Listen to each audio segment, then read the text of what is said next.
Health insurance గురించి కొన్ని అపోహలు ఉన్నాయండి ఇప్పటికీ కూడా. మంచి ప్రీమియం, ఎక్కువ ప్రీమియం కట్టేస్తే ఎక్కువ కవరేజ్ వస్తుంది, ఎక్కువ సర్వీస్ వస్తుంది అనుకుంటున్నారు గానీ, తెలివిగా, తెలివిగా కడితే కొన్ని కొన్ని చిట్కాలు ఫాలో అయితే ఇది అందరూ హెల్త్ అడ్వైజర్లు చెప్పరండి. ఇన్స్యూరెన్స్ అడ్వైజర్లు అందరూ చెప్పరు. కొంతమంది మాత్రమే చెప్తారు. నాకు తెలిసిన ఫ్రెండు అలాంటి అడ్వైజర్ ఉన్నాడు కాబట్టి, ఆయన చెప్పిన విషయాలన్నీ మీకు ఉపయోగపడతాయని చెప్పి అంటే నేను కూడా ఫాలో అవుతూ ఉంటాను. అవన్నీ మీకు ఉపయోగపడతాయని మీకు చెప్తున్నాను.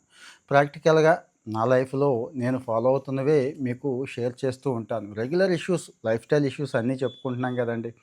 హెల్త్ అసలు ఇన్సూరెన్స్ కట్టాల్సిన అవసరమే రాకూడదు. కానీ తప్పదు. పరిస్థితులు అలా ఉన్నాయి కాబట్టి కడదాం. ఎందుకు కోవిడ్ తర్వాత అంతా తలకిందులైపోయిందండి. ఇప్పటికి కూడా కోవిడ్ వల్ల తెలియక బాధపడుతున్న వాళ్ళు చాలామందున్నారు.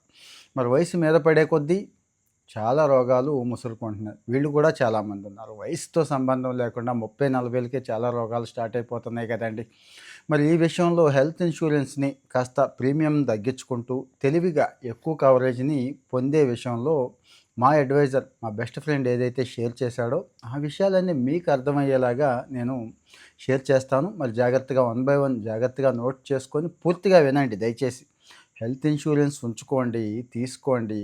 ఈ వీడియో పూర్తిగా వింటూ మనకి కావాల్సిన వాళ్ళకి షేర్ చేయండి. మరి ఇలాంటి ఎప్పటికప్పుడు మంచి సమాచారం పొందడానికి కొంతమంది ఇంకా ఫాలో అవ్వట్లేదు. ఫాలో అవుతూ ఉండండి. కొద్దిగా లైక్ కూడా ఎక్స్‌పెక్ట్ చేస్తున్నాను మీ దగ్గర నుంచి. ఎందుకంటే ఇలాంటి మంచి సమాచారం ఎక్కువ మందికి వెళ్ళటం కోసం లైక్ చేయండి. సో, ఇక్కడ వన్ బై వన్ వస్తున్నానండి. నంబర్ 1 పాయింట్ వచ్చి డిడక్టబుల్ అండి. డిడక్టబుల్ అంటే మినహాయింపు. గుర్తుంచుకోండి. క్లెయిమ్ టైమ్‌లో మనం కొంత మన జేబు నుంచి ముందుగా గుర్తుంచుకోండి. క్లెయిమ్ టైమ్‌లో మనం కొంత ముందుగా మనం చెల్లించే మొత్తాన్ని డిడక్టబుల్ అంటారు. 5,000 కావచ్చు, 10,000 కావచ్చు.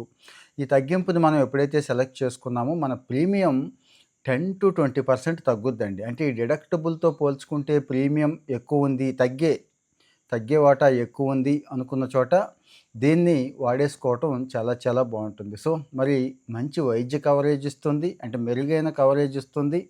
ఎక్కువ, ఎక్కువ డిడక్టబుల్ అంటే మనం డిడక్టబుల్‌ని 5,000 పెంచుకుంటే ఒక రేంజ్, 10 అయితే ఇంకా, 20 అయితే ఇంకా తగ్గే అవకాశం ఉంది కాబట్టి ఈ డిడక్టబుల్‌ని తీసుకోండి అని చెప్తున్నారండి. తర్వాతొచ్చి సూపర్ టాపప్ ప్లాన్ అని చెప్పి ఒకటుంటుందండి. సూపర్ టాపప్ ప్లాన్ అంటే ఏం లేదండి. బేస్ బీమా మొత్తం అయిపోయిన తర్వాత ఇది ప్రారంభం అవుద్ది. అంటే టాపప్ లాగా అన్నట్టు. ముందు బేస్ బీమా 5,00,000కి తీసుకున్నాం అనుకోండి. టాపప్ 7కి తీసుకున్నాం అనుకోండి.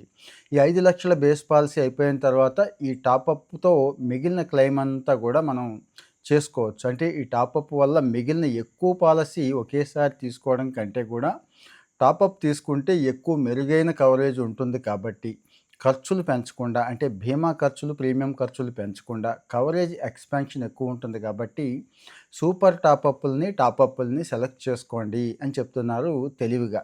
ఇంకా రెండోదొచ్చి రెగ్యులర్ చెకప్స్ అండి. ఎవరైతే రెగ్యులర్ చెకప్స్ చేయించుకుంటారో, చేయించుకున్న రిపోర్ట్స్ వాళ్ళకి సబ్మిట్ చేస్తూ ఉంటారో షెడ్యూల్ ప్రకారం, వాళ్ళ మీద బీమా కంపెనీలు కాస్త ప్రేమ చూపిస్తాయండి. అంటే ప్రీమియం తగ్గిస్తాయండి. అంటే ఏం లేదు. ఇతను ఎప్పటికప్పుడు చెకప్స్ చేయించుకుంటున్నాడు. వైద్య ఖర్చులు తగ్గించుకోవడానికే ట్రై చేస్తున్నాడు కాబట్టి మనకు అనుకూలంగా ఉంటున్నాడు అని చెప్పి వాళ్ళు ఈ రకంగా చేస్తారు. అలాగే డైలీ ఈ మధ్య కాలంలో ఇంకొకటొచ్చింది ఫిట్‌బిట్ దగ్గర నుంచి చాలా ఉన్నాయి కదండీ! చేతికి మనం పెట్టుకునే యాపిల్ వాచ్‌లు ఇవన్నీ కూడా. ఇక్కడ ఎవరైతే డైలీ మన టార్గెట్స్ వాకింగ్ వగైరా ఇవన్నీ పూర్తి చేస్తున్నారో కొన్నున్నాయండి. కొన్ని బీమా సంస్థలు ఉన్నాయి. అవి ఒకటికి 2 సార్లు సెలెక్ట్ చేసుకోండి. సపోజ్ డైలీ 10,000 అడుగులు చేస్తే 100% మినహాయింపు ఇస్తామన్నప్పుడు హ్యాపీ కదా! మనలాంటి వాళ్ళకి 10,000 అడుగులు నడిచేస్తాం కదా! అలాంటివి సెలెక్ట్ చేసుకోండి. సో, డైలీ 10,000 అడుగులు నడిచేయండి. ఎంత కలిసొస్తుందండి. ప్రీమియం 100కి 100% ఇచ్చేవి కొన్ని 75, కొన్ని 50, కొన్ని ఉన్నాయి చూసుకోండి. కాకపోతే మళ్ళీ వాళ్ళు ఇక్కడ ఎక్కువ తగ్గిస్తున్నారు గదని చెప్పి క్లెయిమ్ సెటిల్మెంట్ రేషియో అది ఇంపార్టెంట్ అండోయ్! అది తక్కువున్న వాళ్ళ జోలికి వెళ్ళొద్దు. అంటే అవి సెలెక్ట్ చేసుకోవద్దు అంటున్నా. క్లెయిమ్ సెటిల్మెంట్ రేషియో బావుండాలి. ఇదిగో ఇక్కడ టార్గెట్ పూర్తి చేస్తే తగ్గిస్తాను అనేది కూడా ఇంపార్టెంట్. పాలసీ పోర్టింగ్ అని ఇంకోటుందండి.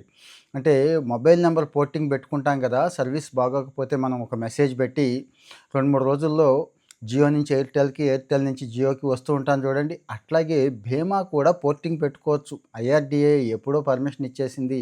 ఎవరైనా చేయకపోతే insurance regulatory authority of India అని ఉంటుంది. ఆ పోర్టల్‌లోకి వెళ్ళి కంప్లెయింట్ కూడా చేయొచ్చు. బీమా అంబుడ్స్‌మన్ ఉంటుంది. అక్కడ కూడా చేయొచ్చు. సరే, కంప్లెయింట్ గురించి వీటి గురించి ఇంకో చోట మాట్లాడుకుందాం. ఇక్కడ పాలసీ పోర్టింగ్ పెట్టుకునే అవకాశం ఉంది. 45 రోజుల ముందు తెలియచేయండి. ఏజెంట్‌కి చెప్పండి. రాతపూర్వకంగా తెలియచేయండి, మెయిల్ పెట్టండి, లేకపోతే టికెట్ రైజ్ చేసి చెప్పండి. సో, ఇక్కడ పాలసీ పోర్టింగ్ చేసుకుంటే కొన్ని కంపెనీలు బ్రహ్మాండమైన అవకాశం ఇస్తూ ఉంటాయండి. ఏది?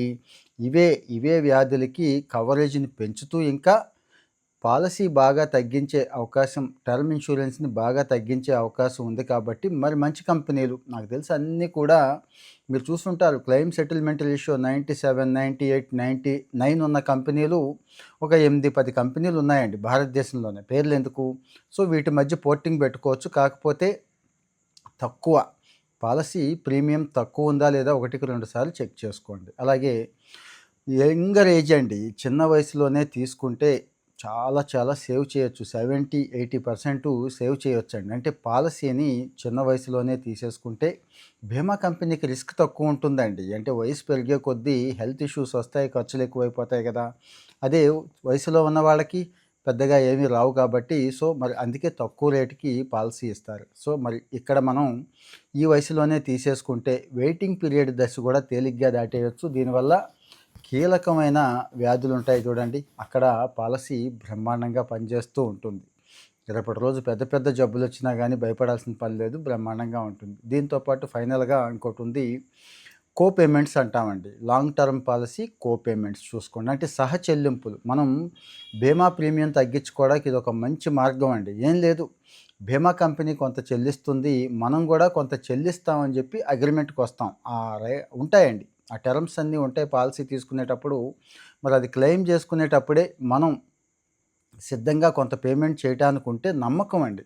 ఓహో, ఇతను పిచ్చి పిచ్చి క్లెయిములు చేయడు, ఆరోగ్యం కాపాడుకుంటాడు, ఆరోగ్యం దెబ్బతింటే ఇతను కూడా కొంత బాధ్యత తీసుకుంటాడని బీమా కంపెనీ నమ్ముతుంది కాబట్టి ప్రీమియం తగ్గించడానికి వాళ్ళు కూడా ఒప్పుకుంటారు, తగ్గిస్తారు. సో, మరి మీరు ఇలా ఆలోచించండి. ఇక ఫైనల్గా పాలసీ తీసుకునేటప్పుడు 6 నెలలకి, సంవత్సరానికి కాకుండా 3 ఏళ్ళు, 4 ఏళ్ళు, 5 ఏళ్ళు ఇలాంటివి తీసుకుంటే ప్రీమియం బాగా తగ్గే అవకాశం ఉంటుందండి. డిస్కౌంట్లు కూడా బ్రహ్మాండంగా ఉంటాయి.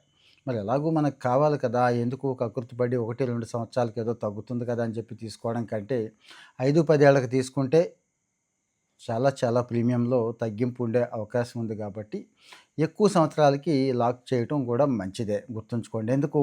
మనకి ఎలాగూ ఇందాకడ చెప్పాను కదండీ, స్విచ్చింగ్ అనే ఆప్షన్ ఉంది. అక్కడ నచ్చకపోతే ఆ టర్మ్ పే చేసే టైంకి యాన్యువల్గా మనం బీమా కంపెనీని ఏదో పోర్టింగ్ అని చెప్పాం కదండీ, మొబైల్ నెంబర్ పోర్టింగ్ ఇలాగే పాలసీ పోర్టింగ్ చేసుకునే అవకాశం ఉంది కాబట్టి సో, మరి ఎక్కువ కాలం కూడా ఆలోచించండి, ఇబ్బంది ఏమీ లేదు.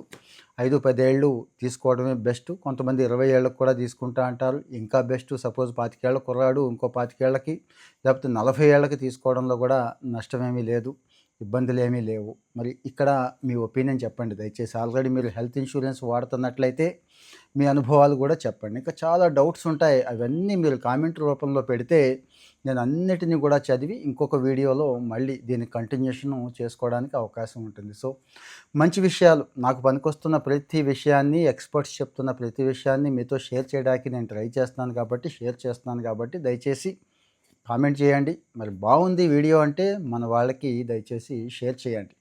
ఫాలో అవుతూ ఉంటే ఎప్పటికప్పుడు ఇలాంటి మంచి సమాచారం చక్కగా అందించేయడానికి ట్రై చేస్తూ ఉంటాను.